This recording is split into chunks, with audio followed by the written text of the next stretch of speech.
الرحمن الرحيم ذلك ومن يعظم شعائر الله فإنها من تقوى القلوب آمنت بالله صدق الله مولانا العظيم আল্লাহ উপস্থিত আল্লাহ তাআলার ঘরের মেহমান বৃন্দ, আল্লাহ তাআলা অনেক দয়া করে আমাদেরকে এই পবিত্র নগরীতে হজের আমল করার জন্য উপস্থিত হওয়ার তৌফিক দান করেছেন। আলহামদুলিল্লাহ। ভাইরা এবং মুরব্বীরা, আমি আপনি কেউই নিজের টাকার কারণে আসতে পারছি এই ধারণা করা ঠিক হবে না, অথবা আমি আমার শক্তির বদৌলতে আসছি এটাও ঠিক হবে। অনেক পয়সাওয়ালা, অনেক ক্ষমতাওয়ালা আছে যারা এই নগরীতে আসতে পারে না। এখানে ওরাই আসতে পারে যাদেরকে আল্লাহ পছন্দ করে, যাদেরকে আল্লাহ তৌফিক দেয়, তারাই আসতে পারে। তাই আমরা খুব আল্লাহর শুকরিয়া আদায় করব যে আল্লাহই দয়া করে আমাদেরকে আনছে। যত বেশি শুকরিয়া আদায় করব তত আল্লাহ তাআলা খুশি হবে। আর যদি শুকরিয়া আদায় না করি তাহলে আল্লাহ পাকের নিয়ামত আমাদের হাত ছাড়া হয়ে যায়। আলহামদুলিল্লাহ, আপনারা আল্লাহর ঘর দেখছেন, নবীজির রওজা দেখছেন। এখন আমাদের সামনে মূল পর্ব রয়ে গেছে, সেটা হলো হজের আমল। এই হজের আমলটাও আল্লাহ যদি সহজ করে দেন তাহলে একবারই সহজ, কোনো পেরেশানি নেই। আর যদি আল্লাহ তাআলা দয়া না করেন, আল্লাহ তাআলা যদি সহজ না করেন তাহলে আবার অনেক কঠিন আছে। তাই এখন আমাদের কি করতে হবে? আল্লাহর কাছে চাইতে হবে, হে আল্লাহ তুমি আমার হজের পর্বকে সহজ করে দাও।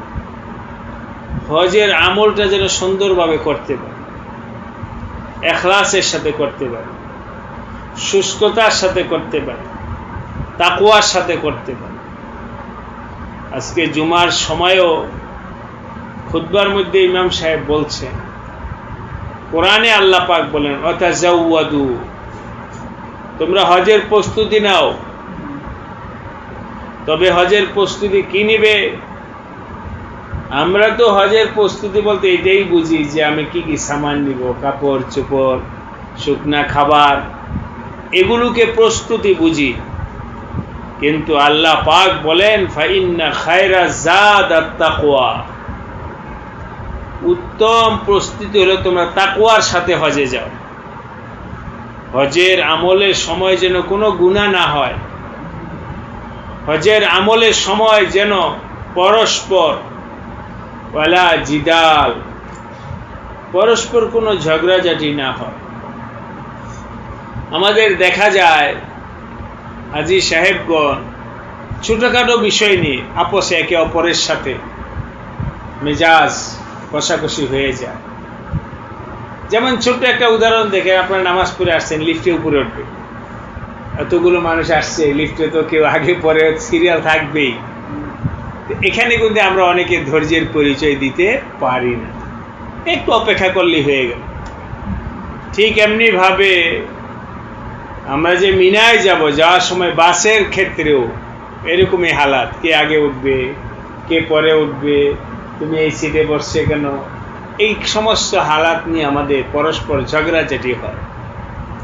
আবার যখন আমরা মিনায় যাব তাঁবুতে, সেখানে আমি এই সিটে থাকবো না, ওই সিটে থাকবো, বালিশে, এই ছোট বালিশে থাকবো না, বিভিন্ন ছোটখাটো বিষয় নিয়ে ঝগড়াঝাটি হয়। আবার বাথরুমের লাইন নিয়ে, কারণ এক তাঁবুতে অনেক হাজি, তো বাথরুমে ওযুতেও লাইন হবে। খাওয়া দাওয়ার বিষয় নিয়েও টুকটাক বিষয় নিয়ে ঝগড়াঝাটি হয়ে যায়, আল্লাহ পাক সতর্কবাণী করে দিছে, আল হাজ্জু আশহুরুম মালুমাত ফামান ফারাদা ফীহিন্নাল হাজ্জা ফালা রাফাসা ওয়ালা ফুসুকা ওয়ালা জিদাল। হজের সফরে কেউ কারোর সাথে ঝগড়া করবে কোনো বিষয় নিয়ে। হাদিসে আসছে, নবী আলাইহিস সালাম বলেন, মান হাজ্জা ওয়ালাম ইয়ারফুস ওয়ালাম ইয়াফসুক রাজা কা ইয়াউমিন ওয়ালাদাতহু উম্মুহু। কেউ যদি হজ করলো আর হজের সফরে কোনো গুনাহ করে নাই, কারোর সাথে ঝগড়া করে নাই, তাকওয়া ইখলাসের সাথে হজ করছে, নবীজি বলেন তার গুনাহগুলোকে আল্লাহ এমন ভাবে মাফ করবেন যেন সে আজই মায়ের গর্ভ থেকে নিষ্পাপ হয়ে দুনিয়াতে আসে। এত বড় পাওনা। আজকে ওই মাগরিবের পরে আমরা যেখানে নামাজ পড়তেছিলাম, এই জায়গায় যে তালিম হয়, যে আরবরা তালিম করে, মসজিদে হারামে তালিম করতেছিল, উনি বলতেছিলেন বয়ানে, আরবিতে তালিম হইতেছিল, বলতেছিলেন এই হাদিসে যার সে হজ হইলে গুনাহ মাফ হয়, উনি বললেন শুধু একটা বিষয়, হাজি সাহেবরা যদি বান্দার কোনো হক নষ্ট করে থাকে, ধরেন আপনার থেকে আমি টাকা নিয়ে খেয়ে ফেলছি, এটা আল্লাহ মাফ করবেন, কারণ হক নষ্ট করেছে একজনে, আল্লাহ মাফ করবেন, এটা আল্লাহ। আমার আগে তার সাথে থেকে লেনদেন পরিষ্কার করতে হবে। এছাড়া যত গুনাহ হোক, সগীরা হোক কবিরা গুনাহ হোক, হজের আমলের দ্বারা আল্লাহ সব মাফ করে দেবে, কারণ হজের বিশেষ বৈশিষ্ট্য। স্বাভাবিকভাবে কবিরা গুনার জন্য তওবা করতে হয়, কিন্তু হজের আমলটা এমন আমল, কোন ব্যক্তি হজ করলে তওবা ছাড়াই আল্লাহ পাক ওই কবিরা গুনাহকেও মাফ করে দেন। শুধু একটা বিষয় হলো যে ঝগড়া যেন না। এই জন্যে মুরব্বীরা, ভাইরা আসছি আমরা, আবার আশা হয় কিনা আল্লাহ পাক ভালো জানে, এটা আমাদের জীবনের শেষ সফর হয়ে যাবে। তাই আমরা আগামীকাল শনিবার একদিন আছে, রবিবারের রাত্রে তো আল্লাহ চাহে তো মিনায় চলে যাব। আমরা এই একদিনই খুব আল্লাহর কাছে কান্নাকাটা করি, আল্লাহ তুমি আমার হজটাকে কবুল, আল্লাহ আমাকে সহজ করে দাও, আল্লাহ আমি যেন তাকওয়ার সাথে করতে পারি, আল্লাহ আমার হজের সফরে যেন কোনো গুনাহ না হয়, আল্লাহ আমার যেন কারোর সাথে কোনো বিষয় নিয়ে ঝগড়াঝাটি না হয়।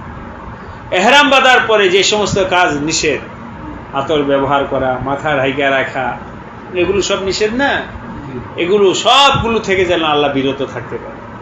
আল্লাহ তুমি তৌফিক দাও, আমার থেকে যেন কোনো ভুল না হয়, আমি যেন সহি শুদ্ধভাবে ইখলাসের সাথে হজ করতে পারি, আল্লাহ তুমি আমাকে সহজ করো।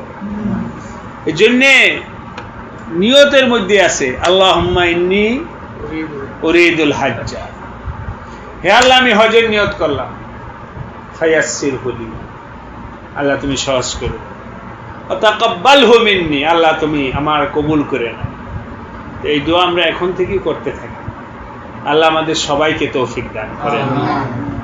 আমি বিশেষ করে আপনারা ইতিমধ্যে হজের মাসলা তরতিব কিছু না কিছু জেনে ফেলছেন, ওগুলো আমি রিপিট করতে যাব না। আমি বিশেষ করে আপনাদের কাছে দুইটা অনুরোধ রাখতে চাই। এক হলো হজের আমল কয়দিন? 5 দিন। কয়দিন? 5 দিন অথবা 6 দিন, কথা বলে 8, 9, 10, 11, 12 অথবা 13, 5 অথবা 6। এই 5 দিন 6 দিন তো আমরা এক জায়গা থেকে আরেক জায়গায় যাবো, এক জায়গা থেকে আরেক জায়গায় যাবো, এগুলি আল্লাহ পাকের কাছে পছন্দনীয়। মিনায় যাবেন, আরাফায় যাবেন, মুজদালিফায় যাবেন, আবার পাথর মারতে আসবেন, আবার বাইতুল্লাহ তওয়াফ করতে আসবেন, এই যে আসা যাওয়ার মধ্যেই, এর মধ্যে আমাদের দুইটা বিষয়ের ব্যাপারে খুব সতর্ক।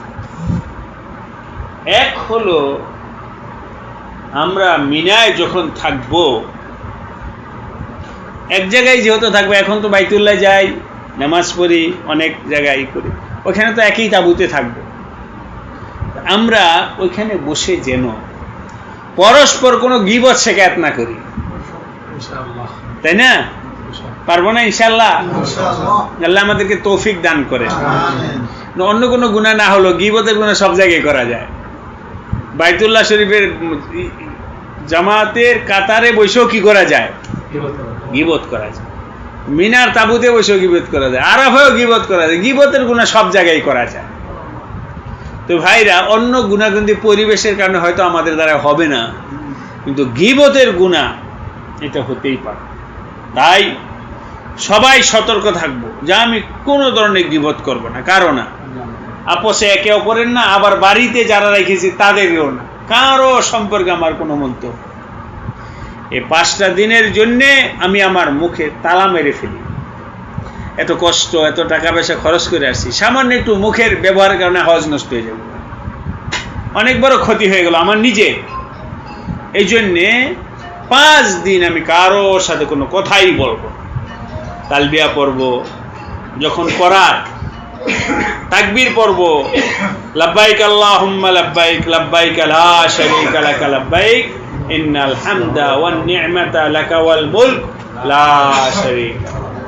আবার তাকবীর পড়ব, আল্লাহু আকবার আল্লাহু আকবার লা ইলাহা ইল্লাল্লাহু আল্লাহু আকবার ওয়ালিল্লাহিল হামদ। এছাড়া জিকির করব, লা ইলাহা ইল্লাল্লাহ পড়ব, আস্তাগফিরুল্লাহ পড়ব, দুরূদ শরীফ পড়ব, দোয়া করব, কান্নাকাটা করব, কিন্তু গীবত শিকায়ত করব। আল্লাহ আমাকে আপনাকে সবাইকে তৌফিক দান করুন। আমিন। এই একটা জিনিস আপনাদেরকে আমি সতর্ক করে দেব। দ্বিতীয় আরেকটা বিষয় হলো, যেটা একটু আগে বলেছি, খাওয়া দাওয়া চলাফেরা কোনো বিষয় কারো সাথে, কারণ হলো কি, সবার মেজাজের মধ্যে একটু গরম থাকে, ওই সময় ক্লান্তি থাকে, রোদের তাপ থাকে, সবার মেজাজি। এখন আমাকে দেখবেন যে এক ধরনের, ওই সময় আমার মেজাজটা খারাপ আছে। এই জন্য সবাই সবরে থাক। ওই ভাই বলছে, আমার উত্তর দেওয়ার দরকার নাই, এবার মাথাটা একটু খারাপ হয়েছে, আমি দিলাম না, আমি একরাম করলাম, আমি ছোট হলাম। তো ভাই, আমি ছোট হলে আল্লাহ কি বানাই দিবেন? মান তাওয়াজা লিল্লাহি রাফাহুল্লাহ। আমার এই পানির বোতলটা আমার, কিন্তু উনি নিয়ে নিয়েছে। আমি বলি, ভাই নিয়েছেন কেন? উনি তো সরি বলা উচিত ছিল, আরো উল্টে গিয়ে আমার উপরে খেয়ে, আচ্ছা যাক ঠিক আছে, আমি আরো কথা আগে বাড়াইলাম। এভাবে আমরা ছোট হয়ে চলব, পারবো না ইনশাআল্লাহ? আল্লাহর জন্য মান তাওয়াজা লিল্লাহ। আমি আরেকজন ভাইয়ের কাছে ছোট হব, আমি আরেকজনের কাছে নিজেকে কুরবান করব, রাফাহুল্লাহ, আল্লাহ আমার মর্যাদা বাড়ায় দিবে। সুতরাং যদি আমরা সবাই একে অপরকে একরাম করি, সম্মান করি, নিজে ছোট হই, তাহলে কিন্তু আর ঝগড়াঝাটি কিছুই হবে না। এই 2টা কথা আপনাদের কাছে বললাম। এক হলো গীবত শিকায়ত না করি, আর হলো ছোটখাটো বিষয় নিয়ে আমরা যদি ঝগড়া না করি। নবীজিও বলছেন, আল্লাহ বলছেন লা জিদালা। নবীজি কোরআনে কারিমের মধ্যে বলছে লা জিদালা, আর নবীজিও বলছে। এই জন্যে এইভাবে আমরা প্রস্তুতি নিতে থাকি। আল্লাহ আমাদের সবাইকে তৌফিক দান করেন। এখন আপনারা সারাদিন ক্লান্ত ছিলেন, আর লম্বা আলোচনা না, খাওয়া দাওয়া করে বিশ্রাম করে আল্লাহ রাব্বুল আলামিনের কাছে আমরা সবাই তৌফিক কামনা করি। আল্লাহুম্মা সাল্লি আলা মুহাম্মাদ ওয়া আলা আলি মুহাম্মাদ কামা সাল্লাইতা আলা ইব্রাহিম ওয়া আলা আলি ইব্রাহিম ইন্নাকা হামিদুম মাজিদ। আল্লাহুম্মা বারিক আলা মুহাম্মাদ ওয়া আলা আলি মুহাম্মাদ কামা বারাকতা আলা ইব্রাহিম ওয়া আলা আলি ইব্রাহিম ইন্নাকা হামিদুম মাজিদ। আরেকটা কথা বলছি, হ্যাঁ, আমরা তো ইহরাম বাঁধবো না ইনশাআল্লাহ? ইনশাআল্লাহ। কিসের ইহরাম বাঁধবো? এতদিন যা করছি এটা কিসের ইহরাম ছিল? উমরা। হজের ইহরাম আপনার রোম থেকে বাঁধতে পারেন, যেখান থেকে বাঁধতে পারেন। এই হজের ইহরাম বাঁধার আগে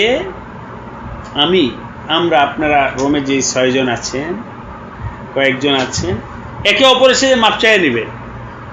আবার বাড়িতেও কথার কথা, বাড়িতেও ফোন করে বলবেন যে আমি ইহরাম বাঁধতেছি, আমার মাফ করে দিন। ভাই হোক, বোন হোক, স্ত্রী হোক, আমি যে সাদা কাপড় পরে যেতেছি, এটা আমার দুনিয়ার সফর হয়ে যেতে পারে, দুনিয়ার শেষ বিদায়ও হইতে পারে না ভাই, হতে পারে। এই জন্য বাড়িতেও ফোন করে সবার থেকে মাপ চায় নেবে। আবার নিজেদের সাথীদের মধ্যেও মাপ চায়, এরপরে হারামের কাপড় পরবে। আমি সবার সাথে পরিষ্কার হয়ে এরপরে হারামের কাপড় পরলাম, যাতে করে আমি সবার সাথে পরিষ্কার হলাম, আল্লাহ আমাকে পরিষ্কার করে দেয়। এইভাবে ইনশাল্লাহ এহরাম বাইদা বাস আল্লাহর উপরে ভরসা করে রওনা করে দেব। পারবো না ইনশাল্লাহ? আর হলো সাহস রাখতে হবে। আমাকে কেউ কিছু করে দিবে না, মুআল্লিম আমাকে কিছু করবে না, আমাকে করবেন কে? আমি আসছি আমার আল্লাহর ডাকে, আমি আল্লাহর মেহমান, সুতরাং আমার আল্লাহ করবেন, কেউ আমাকে কিছু করবে না। ওমাই ইয়াতাওয়াক্কাল আলাল্লাহ ফাহুয়া হাসবুহু, আমার আল্লাহ আমার সাহায্য করবে। এই জন্য কোনো আমলের ক্ষেত্রে আরেকজনের উপর ভরসা নেই, আমার ভরসা হলো আমার আল্লাহর উপর। ইনশাল্লাহ কোথাও ঘাবড়াবেন না, হিম্মত রাখবেন, সাহস রাখবেন, আমল আল্লাহ সব করে দেবেন ইনশাআল্লাহ। কেউ কখনোই ভয় নাই, কিছু নাই, আমার আল্লাহই রাহাবরি করে। আল্লাহ